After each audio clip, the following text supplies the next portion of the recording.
മട്ടന്നൂർ എം.എൽ.എയും മുൻ മന്ത്രിയുമായ കെ ശൈലജയെ മുൻനിർത്തി വടകര ലോക്സഭാ സീറ്റ് തിരിച്ചുപിടിക്കാമെന്ന CPM-ന്റെ വ്യാമോഹത്തിന് പാനൂരിലെ ബോംബ് സ്ഫോടനം തിരിച്ചടിയാകുന്നു. ഈ സ്ഫോടനത്തിൽ ഒരു CPM പ്രവർത്തകൻ കൊല്ലപ്പെട്ടിരുന്നു. അതേസമയം തങ്ങൾക്ക് ഈ സംഭവത്തിന് പാർട്ടിയുമായി യാതൊരു ബന്ധവുമില്ലെന്നാണ് CPM അവകാശപ്പെട്ടിരുന്നത്. പക്ഷേ അതിന് വിരുദ്ധമായ രീതിയിലുള്ള കാര്യങ്ങളാണ് പുറത്തു വരുന്നത്. ഈ കേസിൽ 12 പേരെയാണ് പ്രതികളാക്കിയിരിക്കുന്നത്. ഇതിൽ 6 പേരെ അറസ്റ്റ് ചെയ്ത് കഴിഞ്ഞു. എല്ലാവർക്കും പാർട്ടിയുമായി ബന്ധമുണ്ട്. ഈ DYFI യൂണിറ്റ് ഭാരവാഹികളും അതുപോലെ തന്നെ CPM-ന്റെ വോളണ്ടിയർ സേനാ കൺവീനറുമൊക്കെയാണ് ഇതിലെ പ്രതികൾ.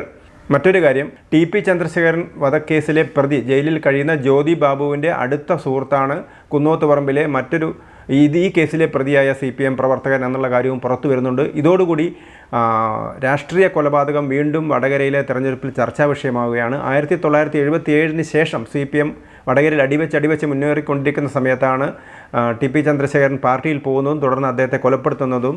ഇതേ തുടർന്നാണ് CPM-ന് തിരിച്ചടി ഉണ്ടായത്.